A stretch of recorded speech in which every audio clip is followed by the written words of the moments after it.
Hey, Nation, really one of the last interviews here at a busy 3 days at ChannelCon 2025 in Nashville at the basically Opryland.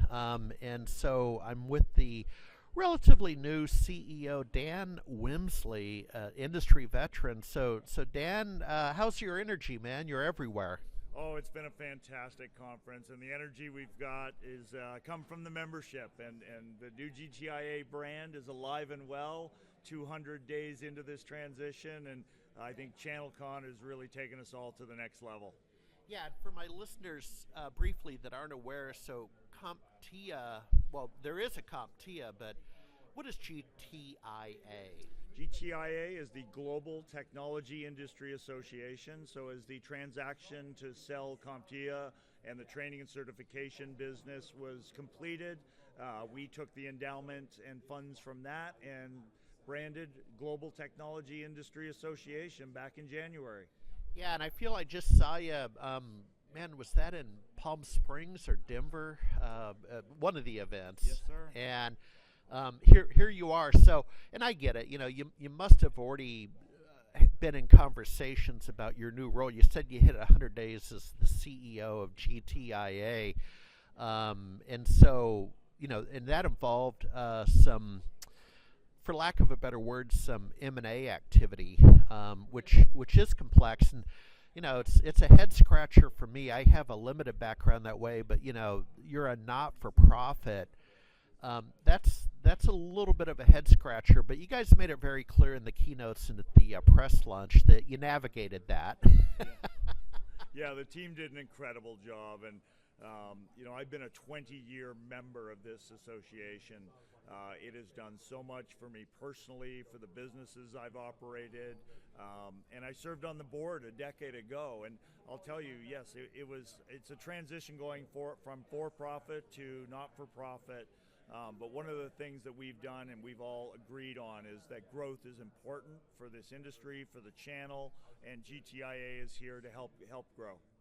Yeah, and let's talk, well, both a little bit about your background. I know you back in the Level Platform days. In fact, maybe a side question is, are you relocating to Chicago, or will you still be in Canada? No, I remain in Canada, even if all the businesses I've run have been global in nature, and obviously a lot of U.S. partners and MSPs over the years. But no, I'll remain in Canada. And as an organization, we're completely remote because we're global. We have team members across the globe, and we're all remote. So I'll be in the U.S. a lot. I'll be around the world a lot, but home base will remain in Canada for me. All right, so Level Platforms. If I heard you yesterday, you rebranded that as LPI, or there was another way to view it. Yeah, it was vice versa, actually. A lot of folks still call it LPI from back in the day, and that was a first lesson in branding and transition. Level Platforms Incorporated was the name of the organization. We kind of got lazy in the early days just calling it LPI, but when we took it to market, we rebranded Level Platforms. So you kind of get an understanding of how far back partners went with us if they called us LPI or Level Platforms based on that. Yeah. Yeah, no kidding. And then you did it again with Warranty Master. Let's talk about your time there. Yeah, what a great ride that was.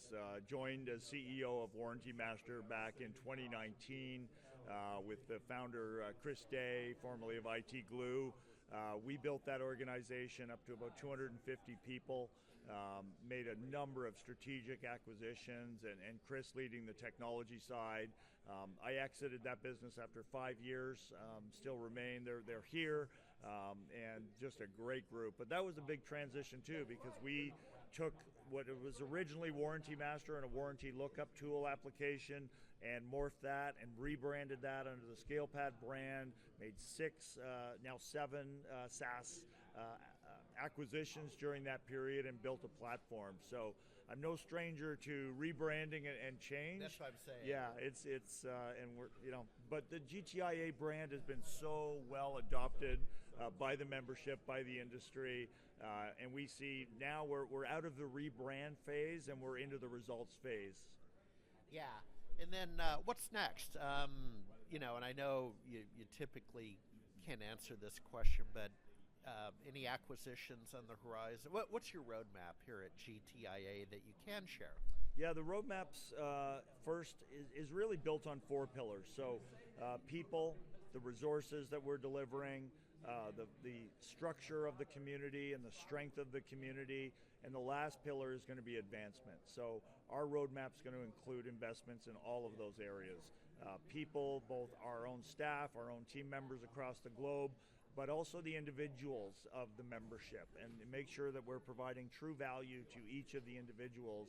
And then the resources that are being consumed, delivered by both members and us on our research team, and content, and make sure we've got the right resources that is needed by the channel, and then building this community platform. And there's no better example of that than what we do here at ChannelCon on a pretty grand scale. We're taking ChannelCon to EMEA for the first time, so we'll be in London in the fall. So we've got ChannelCon cool. EMEA kicking off, but we do dozens of member meetings throughout the year as well. So making sure that community is strong, the communication and conversation is strong, and we've got our eye on advancement to make sure we're driving growth for everybody. Yeah. Well, hey, appreciate a few minutes with you. I told you I like a short format. There's another well-known podcaster in Austin that is a 90-minute format, and I'm like, no. After 3 days at ChannelCon, I'm not sure I can give you 40 minutes, Harry, but no, I really appreciate the conversation, so thank you so much. All right, we'll see you next time. Thanks.